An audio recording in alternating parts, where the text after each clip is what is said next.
साहित्यांगन में अपने लोकनिक स्वागत अछि।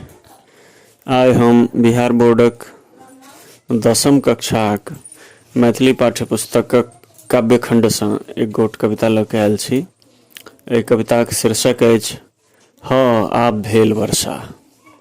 एकर कवि वैद्यनाथ मिश्र यात्री छथि। वैद्यनाथ मिश्र यात्री हिंदी में नागार्जुनक नाम सँ सेहो जानल जाइ छथि। हिनकर जन्म दरभंगा जिलाक तरौनी गाम में 1911 ईस्वी के ज्येष्ठ पूर्णिमा के दिन भेलनि आ 1998 में 5 नवंबर के हिनकर देहांत भऽ गेलनि। यात्रीक पहिल कविता 1929 में छपल रहनि। मैथिली में हिनकर 3टा उपन्यास छनि, पारो, नवतुरिया आ बलचनमा। हिनकर प्रमुख कविता संग्रह छनि चित्रा आ पत्रहीन नग्न गाछ। पत्रहीन नग्न गाछ पर हिनका साहित्य अकादमी पुरस्कार सेहो भेटल छनि। तऽ आउ हम सब ई रचना बुझबाक प्रयत्न करी।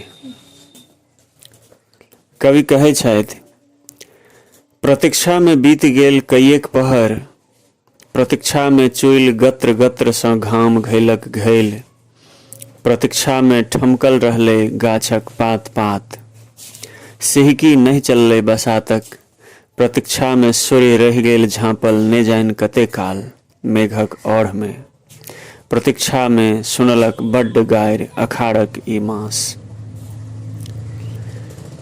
ग्रीष्मक समय छै, बल्कि ग्रीष्म पार करैत वर्षा ऋतु चलि रहल छै आ वर्षा ऋतु में लक्षण ग्रीष्मक छै, किया तऽ बरखा भऽ नहीं रहल छै। लोक प्रतीक्षा कऽ रहल अछि, घैलक घैल घाम चुआ रहल अछि, सिहकी नहीं चलैत छै, जाहि कारणे पात पात सब ओहिना ठमकल छै और बादल ओना आकाश के झपने जरूर छै, मुदा ताहि कारणे औल बढ़ि गेल छै आ सूर्य सेहो मेघक औढ़ में नुकायल छथि। तैं लोक खिसिया खिसिया कऽ अखाड़क मास के सेहो गरिया रहल छै, आकि तखने एहि प्रतीक्षाक अंत होइत छै आ वर्षा प्रारंभ होइत छै। कवि आगू कहै छथि, ह आब भेल वर्षा, ह आब भीजल संसार, ह आब हल्लुक भेल मोन, ह आब उगला सूर्य, ह आब देखबा में आयल चिड़ै चुनमुन। जखने वर्षा भेलै संसार भीज गेलै, सभक मोन प्राण हल्लुक भऽ गेलै, सूर्य सेहो बादलक औढ़ में जे झाँपल छलथि ओ निकलि गेलथि, चिड़ै चुनमुन सब सेहो जे एखन तक नुकायल छल ओ आब सोझा आयल।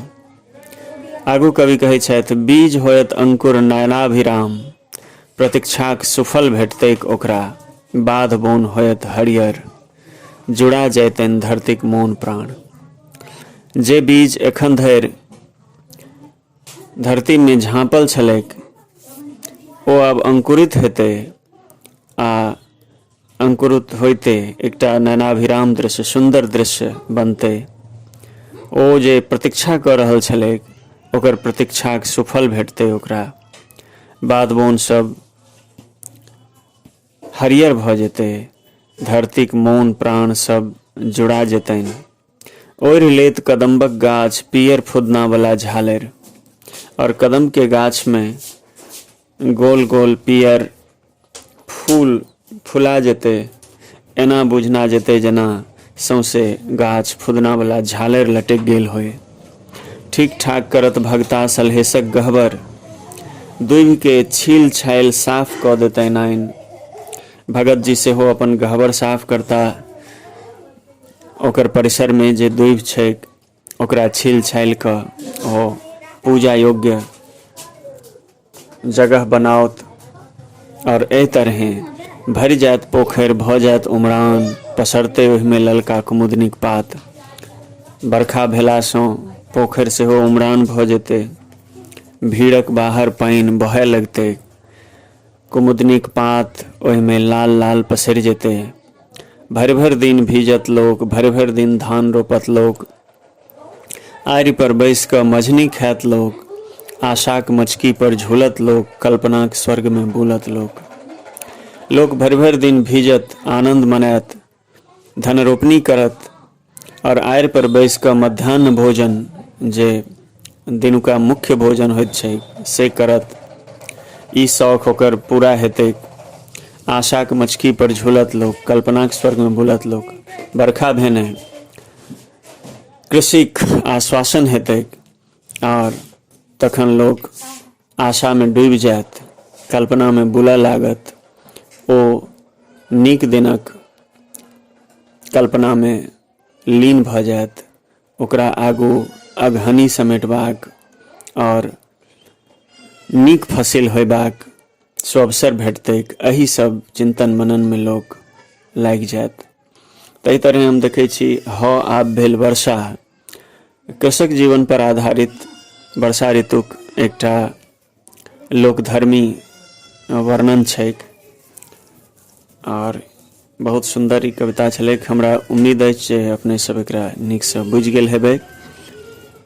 एहिना साहित्याङ्गन पर आबै वाला वीडियो सबके देखैत रहू और एकरा लाइक शेयर कमेंट केनाइ नहि भूलब। आइ हेतु एतबा। सबके बहुत बहुत धन्यवाद।